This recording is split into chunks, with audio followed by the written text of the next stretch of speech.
प्यारे साथियों, आप सभी का हमारे चैनल पे बहुत बहुत स्वागत है।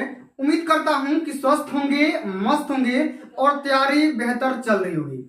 जितने भी विद्यार्थी 2025 बोर्ड परीक्षा में हिंदी का पेपर देने वाले हैं, उनके लिए हिंदी का एक मोस्ट इंपोर्टेंट वीडियो लेकर के आ चुका हूं। और बच्चों, आज के इस वीडियो के माध्यम से मैं आप सभी को ये बताने वाला हूं कि अब की बार 2025 बोर्ड परीक्षा में हिंदी की कॉपी कैसे लिखोगे और कॉपियां लिखते समय किन किन बातों को ध्यान में रखना है, टॉपर कॉपी कैसे लिखते हैं और कौन सी गलतियां नहीं करना है, सब कुछ मैं आप सभी को इस वीडियो के माध्यम से बताने वाला हूं, समझाने वाला हूं। बच्चों, आप यहाँ पे नोटिस कर सकते हैं, एक बच्चा हिंदी वाले पेपर में 70 में 68 नंबर स्कोर किया है।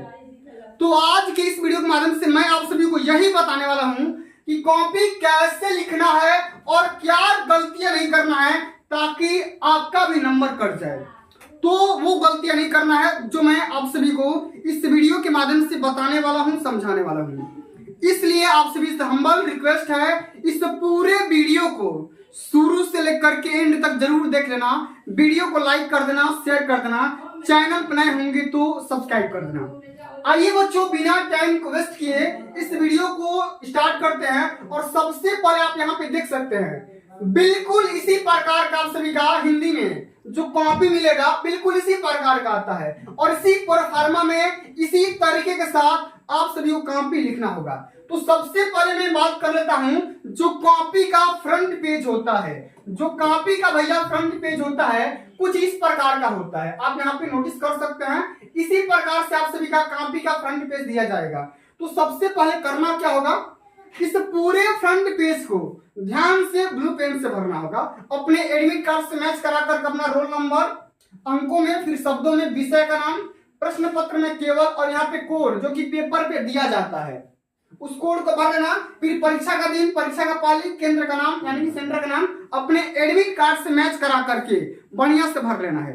इतना करने के बाद अब अगर आप यहीं पे कोई गलती करते हो तो भाई यहीं से कॉपी रिजेक्ट हो जाती है। बहुत सारे बच्चे क्या करते हैं, गलती कर देते हैं और काटा पीटी रोल नंबर में कर जाएंगे, तो आपको वो गलतियां नहीं करना है, ठीक है। तो बच्चों आइए समझते हैं, एक एक चीज को ध्यान से समझेंगे। संदर्भ कैसे लिखना है, प्रसंग कैसे लिखना है, सब कुछ मैं आप सभी को बताऊंगा।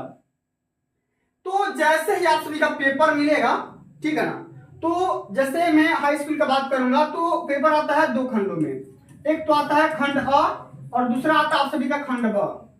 तो खंड अ में 20 क्वेश्चन रहते हैं, 20 बहुविकल्पी टाइप के रहते हैं, जिनको OMR पे हल करना होता है। वो तो आप कर जाओगे, कोई दिक्कत है नहीं, ठीक है। यहां बात आती है कॉपी कैसे लिखेंगे, खंड ब का सोल्यूशन कैसे सॉल्व करेंगे। तो क्वेश्चन यहाँ पे 21 नंबर से स्टार्ट होता है, जो कि वर्णात्मक वाले प्रश्न होते हैं। इसमें करना क्या होगा, अपने स्केच से या ब्लैक पेन से हेडिंग लगाना होगा, प्रश्नोत्तर संख्या 21 इस प्रकार से। अब जब कोई भी आप गद्यांश करोगे तो गद्यांश का छोटा सा 2-3 शब्द यहां से ले लो, शुरू का 2-3 शब्द और अंत का 2-3 शब्द लिख दो। इससे क्या होगा, एग्जामिनर को आइडिया लग जाएगा आप इस वाले पैसेज को सॉल्व किए हो, ठीक है। इतना करने के बाद यहाँ पे देखो, संदर्भ में क्या करना है, संदर्भ में 2 बातें लिखनी होती है, एक तो पाठ का नाम, फिर वहां पे लेखक का नाम। या आप ये भी तरीका अपना सकते हो कि प्रस्तुत गद्य हमारी पाठ्य पुस्तक हिंदी गद्य खंड में संकलित मित्रता नामक पाठ से लिया गया है। इसके रचनाकार आचार्य रामचंद्र शुक्ल जी है।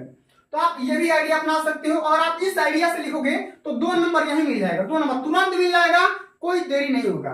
फिर उसके बाद रेखांकितन का व्याख्या करना होता है, हेडिंग लगाओगे, फिर यहाँ पर लिखोगे शुक्ल जी कहते हैं, जो भी पैसेज में बात किया गया है उसके बारे में पूरा बढ़िया से देख करके हल कर जाओगे। उसके बाद से होता क्या है, तीसरा जो क्वेश्चन आता है, जरा ध्यान से समझिएगा, तीसरा जो क्वेश्चन आपका आएगा इसी प्रकार से, इसी में का एक क्वेश्चन दिया रहेगा, तो उस वाले क्वेश्चन को भी बढ़िया से तरीके के साथ यहाँ पे लिख देना है, ठीक है।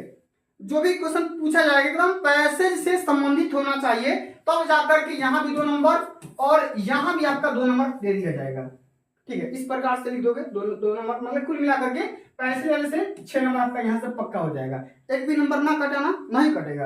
अगर आप रियल में कॉपी जैसे लिखना होता है लिखोगे तो भाई आपका एक भी नंबर ना कटेगा। इसी प्रकार से बात करेंगे जो आपका ख आता है यानी कि 22 का, तो 22 में भी 2 पद्यांश रहेंगे, ठीक है, जो कि बच्चे यहाँ पे ख वाले को किया हुआ है, ठीक ना। यहाँ पे बात करेंगे संदर्भ इसका कैसे करेंगे, व्याख्या कैसे करेंगे, और साथ में एक और भी क्वेश्चन पूछा जाता है, 3 क्वेश्चन जो कि 2-2 नंबर का होता है। तो संदर्भ में मैंने क्या बताया, पाठ का नाम और कवि का नाम या लेखक का नाम। तो पाठ का नाम यहाँ पे पद है और कवि का नाम यहाँ पे श्री सूरदास जी है। तो आप बस खाली इतना भी लिख सकते हो, ठीक है, और नहीं तो आप ये भी लिख सकते हो, ठीक है। तो ये भी लिखोगे तो 2 ही नंबर मिलेगा और वो भी लिखोगे तो 2 ही नंबर मिलेगा, ठीक है। उसके बाद से व्याख्या, जो कि पैसेज में पद्यांश में दिया गया है उसी का हिंदी में अनुवाद कर देना है, बिल्कुल हूबहू इसी तरीके के साथ। और आप कॉपी लिखोगे ना तो धैर्य से थोड़ा लिखना। मैं समझता हूं कि वहां पे टाइमिंग का थोड़ा इश्यू रहता है, बहुत सारी प्रॉब्लम होती रहती है, ठीक ना। तो भी फिर भी आपको कॉपी अपना 100% बेस्ट देना है, ठीक है। और शुरू से लेकर के एंड तक इंप्रेशन जमा करके रहना है, तब जाकर के पूरे नंबर मिलेंगे और टॉपर बन जाओगे, ठीक है ना। इसी प्रकार से बात करेंगे जो आपका तीसरा जो क्वेश्चन होता है, ठीक ना, देख सकते हैं यहाँ पे लिखा गया कौन सा अलंकार है या क्या है। तीसरा भी क्वेश्चन बिल्कुल आसान तरीके से लिखा गया, इसमें भी आपको 2 नंबर दे दिया जाएगा। इसी प्रकार से अगर हम आगे देखेंगे, अगला जो हमारा क्वेश्चन पूछा जाता है ये 23 नंबर।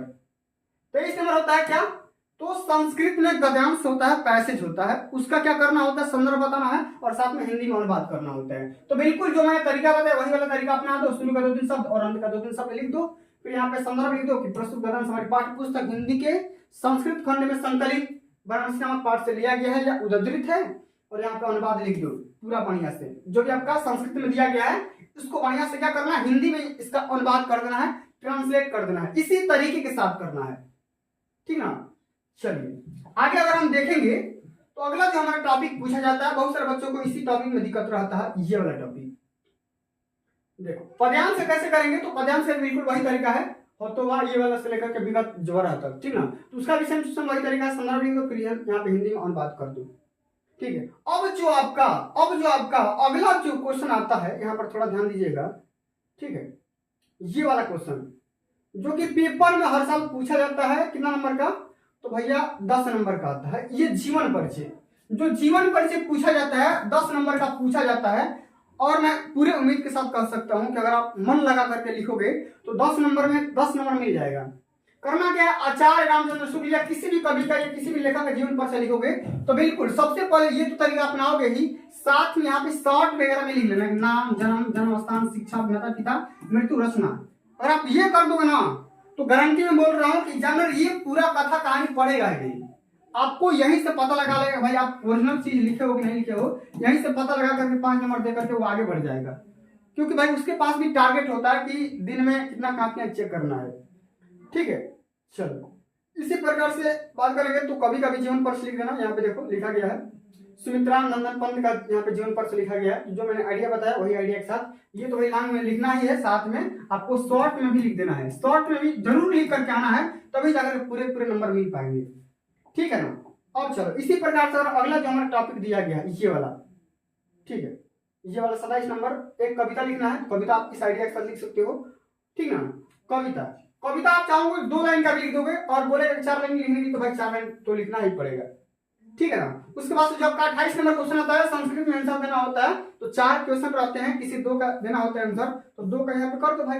तो बीरा के पूछे थे तो बीरा विनर पूछे थे, बिल्कुल सिंपल सा क्वेश्चन है, ठीक है।